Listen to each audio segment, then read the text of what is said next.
Sir ಹೇಳಿ. ಈಗ ಏನು ಉದ್ಯೋಗಾಕಾಂಕ್ಷಿಗಳದ್ದು ಏನು ಭರವಸೆ ಈಡೇರಿಲ್ಲ, ಈಗ ಮತ್ತೆ ಮುಂದಿನ ಹೋರಾಟ ಏನಿದೆ ಸರ್?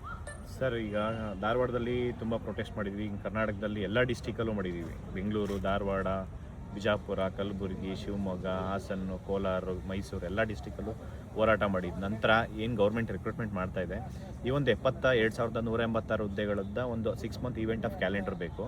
ಮೊನ್ನೆ ಏನು PC ಎಕ್ಸಾಮ್ಸಲ್ಲಿ ಎಷ್ಟೋ ಸ್ಕೂಲು ಕಾಲೇಜಸಲ್ಲಿ ಗಡಿಯಾರ ಇರಲಿಲ್ಲ, ಮತ್ತು ಟೈಮಿಗೆ ಕ್ವಶನ್ ಪೇಪರ್ ಕೊಟ್ಟಿಲ್ಲ, ಈ ರಿಜಿಸ್ಟರ್ ನಂಬರು ಮತ್ತು ಅದು ಮ್ಯಾಚ್ ಆಗಿಲ್ಲ, ಫ್ರಿಸ್ಕಿಂಗ್ ಆಗಿಲ್ಲ, ಮತ್ತು ಒಂದು ಬಿಜಾಪುರದಲ್ಲಿ ತ್ರಿಕೋಟದಲ್ಲಿ 2-3 ಸೆಂಟಲ್ಲಿ ಎಷ್ಟೋ ಜನ ಸ್ಟೂಡೆಂಟ್ಸ್ ಎಕ್ಸಾಮೇ ಬರೆದಿಲ್ಲ. ಅದ್ರ ಬಗ್ಗೆ ಇಲ್ಲಿವರೆಗೂ ಸರ್ಕಾರ ಆಗಿರ್ಬೋದು ಮತ್ತು ಇಲಾಖೆ ಆಗಿರ್ಬೋದು ಏನೂ ಡಿಸಿಷನ್ ತೊಗೊಂಡಿಲ್ಲ. ಏಕಾಏಕಿ ರಿಸಲ್ಟ್ಸ್ ಬಿಟ್ಟಿದ್ದಾರೆ. ಇದ್ರ ಬಗ್ಗೆ ಎಲ್ಲ ಸ್ಟೂಡೆಂಟ್ಸ್ ಬಗ್ಗೆ ಚರ್ಚೆ ಮಾಡಿ ಅವರಿಗೆ ಏನು ಒಂದು ನ್ಯಾಯಯುತವಾಗಿ ಏನು ಬೇಡಿಕೆ ಇದೆ, ಒಂದು ಮರುಪರೀಕ್ಷೆ ಮಾಡ್ತೀರಾ, ಇಲ್ಲ ಅವರಿಗೆಲ್ಲ ಏನು ನ್ಯಾಯ ಕೊಡಿಸ್ತೀರಾ, ಇದನ್ನು ಸರ್ಕಾರ ಈ ಕೂಡಲೇ ಹೇಳಬೇಕು. ಮತ್ತು KPSCಯಲ್ಲಿ ನಾನೇ ಸುಮಾರು 4 FIR ಮಾಡಿದ್ದೀನಿ. ಆದರೆ KPSC ಮೆಂಬರ್ಸ್ ಶಾಂತ ಹೊಸ್ಮನಿ ಮತ್ತು ಮಮಿತಾನ ಕ್ಯಾಂಡಿಡೇಟ್ಸು ಪ್ರಿಲಿಮಿನರಿ ಎನ್ಕ್ವೈರಿಯಲ್ಲಿ ಕಂಪ್ಲೇಂಟಲ್ಲಿ ಕನ್ಫರ್ಮ್ ಆದ್ರೂ ಇಲ್ಲಿವರೆಗೂ ಅವರಿಗೆ ಶಿಕ್ಷೆ ಆಗಿಲ್ಲ, ಅರೆಸ್ಟ್ ಮಾಡಿ ಜೈಲಿಗೆ ಕಳ್ಸೋಂಥ ಕೆಲಸ ಮಾಡಿಲ್ಲ. ಮತ್ತು ಈ KPSCಲಿ ಅಧ್ಯಕ್ಷರೇನಿದ್ರು ಸಾವುಕಾರ ಶಿವಶಂಕರಪ್ಪ, ಅವ್ರಿಗೂ ಅರೆಸ್ಟ್ ಮಾಡಿ ಜೈಲಿಗೆ ಕಳ್ಸೋಂಥ ಕೆಲಸ ಆಗಬೇಕು. ಮತ್ತು ನಾವು ಇನ್ನೂ ಭೋಜ ನಾಯ್ಕ್ ಅಂತ ಹೇಳಿ ಅವರು ಅಷ್ಟೇ ಸುಮಾರು ಕರಪ್ಷನ್ನಲ್ಲಿ ಇನ್ವಾಲ್ವ್ಮೆಂಟ್ ಆಗಿದೆ. ಪ್ರಿಲಿಮಿನರಿ ಎನ್ಕ್ವೈರಿಯಲ್ಲಿ ಅವ್ರ ಬಗ್ಗೆನೂ ಸೀರಿಯಸ್ ಆಗಿ ಆ್ಯಕ್ಷನ್ ತೊಗೊತಾ ಇಲ್ಲ. ಅಲ್ಲಿ ಅನುಪನ್ ಅಂತ ಕ್ಯಾಂಡಿಡೇಟ್ ಸುಮಾರು 1.5 ಕೋಟಿ ಜಮೀನು ಮಾರಿ ದುಡ್ಡು ಕೊಟ್ಟಿರೋಂಥದ್ದು, ಅಂದರೆ KAS ಎಕ್ಸಾಮ್ಸಲ್ಲಿ ಬರೀ 25 ಮಾರ್ಕ್ಸಿಗೆ ಇಷ್ಟೆಲ್ಲ ಮಾಡ್ತಿದ್ದಾರೆ ಅಂತಂದರೆ ಅದೊಂದೇ ಅಲ್ಲ. ವೆಟರ್ನರಿ ಆಫೀಸರ್ದಲ್ಲಿ ನಾವು ನೋಡಿದ್ದೀವಿ ಸರ್, ಎಷ್ಟೆಲ್ಲ 80 ಲಕ್ಷ ಡೈರೆಕ್ಟ್ ಓಪನ್ನಾಗಿ ಕೇಳ್ತಿದ್ದಾರೆ. ಮತ್ತು JEEs, ಗ್ರೂಪ್ B, BBMP ಎಲ್ಲ ಎಕ್ಸಾಮ್ಸಲ್ಲೂ ತುಂಬ ಕರಪ್ಷನ್ ಆಗಿದೆ. KPSC ಲಾಸ್ಟ್ 5 ವರ್ಷದಿಂದ ಏನು ಎಕ್ಸಾಮ್ಸ್ ಆದವು ಅಷ್ಟನ್ನು CBI ತನಿಖೆ ಕೊಡಬೇಕನ್ನೋ ಒಂದು ನಮ್ಮ ಡಿಮ್ಯಾಂಡು. ಮತ್ತು ಫಾರೆಸ್ಟ್ ಡಿಪಾರ್ಟ್ಮೆಂಟಲ್ಲಿ beat forest officer, beat forest watcher, fireman ಮತ್ತು ನಮಗೆ ಲೈನ್ಮ್ಯಾನು, ಈ ಹುದ್ದೆಗಳನ್ನೆಲ್ಲ ಎಕ್ಸಾಮ್ಸ್ ಥ್ರೂ ರೆಕ್ರೂಟ್ಮೆಂಟ್ ಮಾಡ್ಕೊಬೇಕು, ಪರ್ಸೆಂಟೇಜ್ ತೆಗೆದ್ಬಿಟ್ಟು. ಮತ್ತು ಏನು KEಯಿಂದ 750 ರೂಪಾಯಿ ಫೀಸ್ ತೊಗೊತಾ ಇದ್ದಾರೆ. ಫೀಸ್ ಎಲ್ಲೋ ಹೋಗ್ತಾ ಇದೆ, ಏನು ಮಾಡ್ತಿದ್ದಾರೆ? ಗೌರ್ಮೆಂಟ್ ಅದನ್ನು ಫ್ರೀ ಎಕ್ಸಾಮಿನೇಷನ್ ಕಂಡಕ್ಟ್ ಮಾಡಬೇಕು.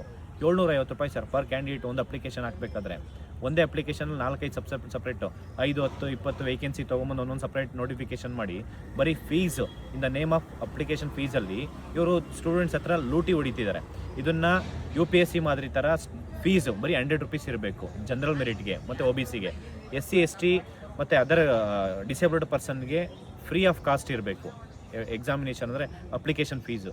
ಇದನ್ನೆಲ್ಲ ನಾವು ಖಂಡಿಸಿ, ಮತ್ತು ಇನ್ನೂ ಧಾರವಾಡದಲ್ಲಿ ನಾವು 2 ವಿದ್ಯಾರ್ಥಿ ಕ್ಯಾಂಟೀನು ಮತ್ತು ಡಿಜಿಟಲ್ ಲೈಬ್ರರಿ ಕೇಳಿದ್ವಿ.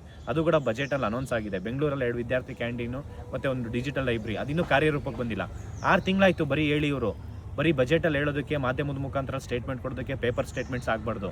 ನಾವೇನು ಕೇಳ್ತಾ ಇದ್ದೀವಿ ಅದನ್ನು ಸರ್ಕಾರ ಈ ಕೂಡಲೇ ಮಾಡಬೇಕು. ಮತ್ತು ಶಿಕ್ಷಣ ಇಲಾಖೆಯಲ್ಲಿ ಬರೀ 15,000 ವೇಕೆನ್ಸಿ ಸಾಲಲ್ಲ, ಸುಮಾರು ಇನ್ನೂ 10,000 ವೇಕೆನ್ಸಿನ ಈಗ ಏನು 15,000 ವೇಕೆನ್ಸಿ ಕರೆದಿದ್ದಾರೆ ಅದರಲ್ಲಿ ಇನ್ನೂ 10,000 ವೇಕೆನ್ಸಿ ಆ್ಯಡ್ ಮಾಡಬೇಕು. ಇದರಲ್ಲಿ primary school teacher Kalyana Karnataka, ನಾನ್ ಕಲ್ಯಾಣ ಕರ್ನಾಟಕದಲ್ಲಿ PSTR ಪೋಸ್ಟ್ ಇಲ್ಲ, ಇಂಗ್ಲೀಷ್ ಪೋಸ್ಟ್ ಇಲ್ಲ, ಕನ್ನಡ ಪೋಸ್ಟ್ ಇಲ್ಲ, ಹಿಂದಿ ಪೋಸ್ಟ್ ಇಲ್ಲ, ಮರಾಠಿ ಪೋಸ್ಟ್ ಇಲ್ಲ, ಮ್ಯಾಥ್ಸ್ ಪೋಸ್ಟ್ ಇಲ್ಲ, ಇಂಗ್ಲೀಷ್ ಪೋಸ್ಟ್ ಇಲ್ಲ. ಎಲ್ಲ ಪೋಸ್ಟನ್ನು ಆ್ಯಡ್ ಮಾಡಿ ಇನ್ನೂ 10,000 ಪೋಸ್ಟನ್ನು ಆ್ಯಡ್ ಮಾಡಬೇಕು ಅಂತ ಕೇಳ್ಬಿಟ್ಟು ಈ ಶಿಕ್ಷಣ ಇಲಾಖೆಯಿಂದ ನಾವು ಈ ಒಂದು ಹೋರಾಟ ಮಾಡ್ತಾಯಿದ್ದೀವಿ ಸರ್.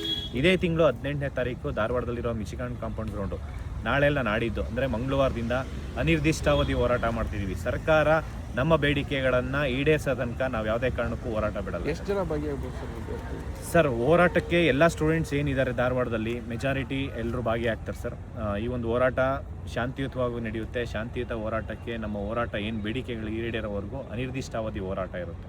ಯಾವ್ಯಾವ ಸಂಘಟನೆಗಳು ಬೆಂಬಲ ಕೊಟ್ಟಿದ್ದಾವೆ ಸರ್? ಇರೆಸ್ಪೆಕ್ಟಿವ್ ಆಫ್ ಯಾವ ಸಂಘಟನೆಗಳಂತ ಏನಿಲ್ಲ ಸರ್. ಎಲ್ಲ ಸಂಘಟನೆಗಳು ವಾಲಂಟ್ರಿಯಾಗಿ ಸ್ಟೂಡೆಂಟ್ಸ್ ಕಾಸು ಮತ್ತು ಈ ಒಂದು ನಾವು ಏನು ಹೋರಾಟ ಮಾಡ್ತಾ ಇದ್ದೀವಿ ಅದು ಪ್ರತಿಯೊಂದು ಇಂಡಿವಿಜುವಲ್ ಕರ್ನಾಟಕದಲ್ಲಿರೋ ಪ್ರತಿಯೊಬ್ಬರಿಗೂ ಹೆಲ್ಪ್ ಆಗೋಂಥ ಮೆರವಣಿಗೆ ಇರಲ್ಲ ಸರ್. ಒಂದೇ ಕಡೆ ಶಾಂತಿಯುತವಾಗಿ ಹೋರಾಟ ಇರುತ್ತೆ. Thank you so much.